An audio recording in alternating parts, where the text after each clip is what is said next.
তো hello guys, চলে এসেছি আবার একটা নতুন ব্লগ নিয়ে। জানি তোমরা অনেক মিস করছিলে আমার ডেলি ব্লগ গালাকে, কিন্তু কি আর করবো বলো তো, তোমাদেরকে কথা তো দিনছিলাম ডেলি ব্লগ করবো, কিন্তু আমি কি দেখাবো তোমাদেরকে? রোজ ওই ঘর ঝাড় দিয়া, মুছা আর বিছানা গোছানো, ওটা তো তোমাদেরকে দেখাতে পারি না। আর এদিকে দেখো 9টা বাজছে, এখন আমার ঘরের সব কাজ কমপ্লিট দিয়ে আমি কি করব ভাবছিলাম, তাই ভাবলাম যে একটু ভিডিওই করি। ভিডিওটা হচ্ছে অনেকদিন আগের, বুঝলে। বাইরে বেরোনোর পরে দেখছি কাকিমা এদিকে শাক গালাকে রোদে শুকোতে দিচ্ছে, বীজ সবাইকে এই গালা থেকে, সেই জন্যে। আর এখানে ছেলেগুলা খেলনাপাতি খেলছে, আমরা তো এই গালাকে খেলনাপাতিই বলি।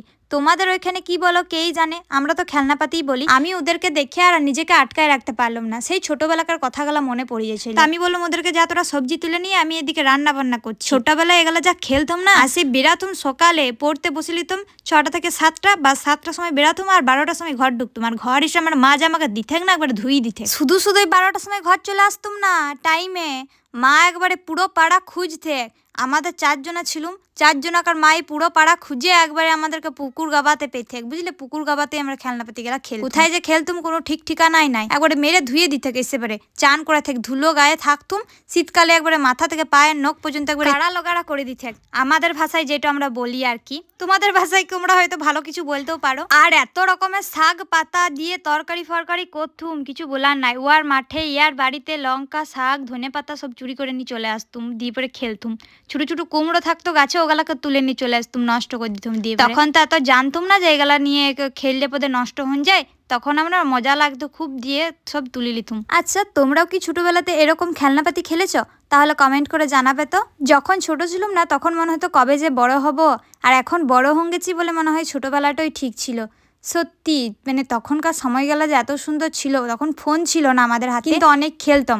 আর এখন ফোন হয়ে গেছে বলে আর কেউ ঘর থেকে বেরায় না, ছোট ছোট ছেলেগুলো ফোনেই মস্ত থাকে। তারপরে দুপুরবেলাতে চান টান করে ভাত টাত খেয়ে দীপালিতে ঘর চলে এসেছিলাম ভিডিও বানাতে। এখন আমাদের ভিডিও বানা হয়ে গেছে, এখন যাব ঘর। আর এই দীপালি যে কি করে সবসময় আমি সত্যি খুঁজে পাই না। তারপরে এই যে রাখি এখন আমাকে সাইকেলে চাপাই নিয়ে যেছে ঘর।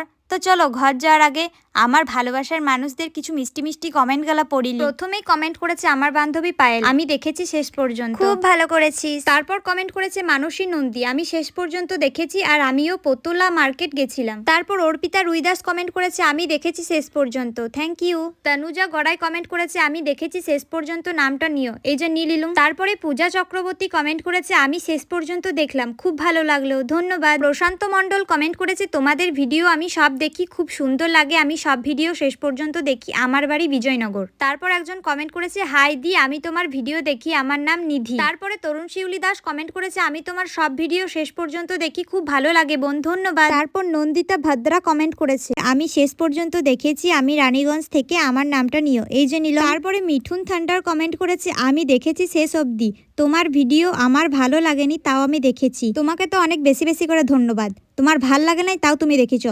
আমার যদি কোনো জিনিস না ভাল লাগে না, তাহলে আমি তো সেটা দেখিই না। তো যাই হোক, তোমাদের সকলকে অনেক অনেক ধন্যবাদ আমার ভিডিওটা শেষ পর্যন্ত দেখার জন্য, বুঝলে। তোমরা সবাই এভাবে আমাকে ভালোবাসা দিও। বিশ্বাস করো, তোমরা যা ফেসবুকে ভালোবাসা দিচ্ছ সেটা নিয়ে তো আমি আর কোনো কথাই বলবো না। তাহলে তোমরা ইউটিউবে একটুকু করে ভালোবাসার দিন দাও। আমার ইউটিউব চ্যানেলের নাম হচ্ছে সৃজার কমেডি। তোমরা যারা যারা এখনো পর্যন্ত সাবস্ক্রাইব করো নাই, তারা অবশ্যই সাবস্ক্রাইব করে দিও, যদি তোমাদের ভালো লাগে তবে। নাহলে আমি আবার জোর করব না, 10 বার করে বলবো, যদি করো তো ভালো, না করো তো বাবা আমার এত জোর করার ইচ্ছা নাই, ঠিক আছে। তো যাই হোক, ভিডিও করে আসার পরে পপো এসেছিল আমাদের ঘর, হালকা করে ওকে একটু আদর করে। এই যে সন্ধ্যা হয়ে গেছে, এখন সোয়েটার টোয়েটার পরে বসেছিলুম, দি মা বলছে অল্প রুটি গেলা কই দে, আমি বেলি দিচ্ছি আর তুই অল্প জাস্ট সেকি দে, ঠিক আছে। দেও না, ঠিক আছে। বিশ্বাস করো, তোমরা কেউ রুটি করা শিখো না, নাহলে প্রতিদিন কোড়া করবে। আমি আগে করতে জানতাম না বলে আমাকে কোড়া করাইতো না, এখন কোড়া শিখছি বলে আমাকে প্রতিদিন কোড়া করাচ্ছে। বলছে বিয়া হবে তখন শাশুড়ির অল্প হেল্প করে দিবি, সেই জন্যে। কি জ্বালা বলো তো, শাশুড়িকে হেল্প করার জন্য আমাকে বলছে এখন থেকে কর। কি আর করবো, মায়ের কথা তো আর ফেলতে পারলাম না, সেই জন্য আমি করতে শুরু করে দিলাম। তো আজকের ব্লগটা এখানেই শেষ করছি। তোমরা সবাই ভালো থেকো, সুস্থ থেকো। আর এই ভিডিওটা শেষ পর্যন্ত কারা দেখলে অবশ্যই কমেন্ট করে জানাবেই, তাহলে নেক্সট ভিডিওতে তোমাদের নামগুলো বলবো। আর ইউটিউব চ্যানেলটা সাবস্ক্রাইব করবে, অবশ্যই সাবস্ক্রাইব করে দিলে তোমরা সবার আগে আমার ভিডিওটা দেখতে পাবে, ফেসবুকের থেকেও প্রথমে দেখতে পাবে, বুঝলে। এবার থেকে আমি প্রথমে ইউটিউবেই পোস্ট করব। ইউটিউব চ্যানেলটা সাবস্ক্রাইব করে আসার পরে তোমরা ফেসবুকে এসে কমেন্ট করবে যে সাবস্ক্রাইব করলুম, তাহলে তাদের নামগুলোও বলবো আর কি। আমি অল্প মতন লোভী বেটি, অল্প লোভ দেখান দিলাম তোমাদেরকে। তো চলো টাটা, দেখা হচ্ছে নেক্সট কোনো ব্লগে।